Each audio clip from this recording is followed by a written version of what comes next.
اعوذ باللہ من الشیطان الرجیم بسم اللہ الرحمن الرحیم السلام علیکم ناظرین۔ قال امام علی علیہ السلام العلم وراثۃ کریمہ والادب حلل حسان والفکرة مرآۃ صافیہ والاعتذار منذر الناس وکفى بک ادبا والاعتذار منذر الناس وکفى بک ادبا ترک ما کرہتہ من غیرک۔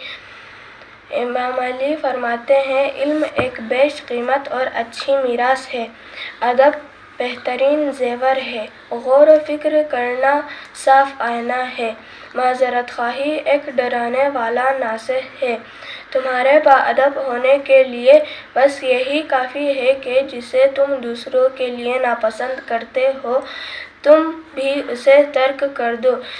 تو ہمیں بھی اپنی زندگی میں ان چیزوں کا بہت خیال رکھنا چاہیے۔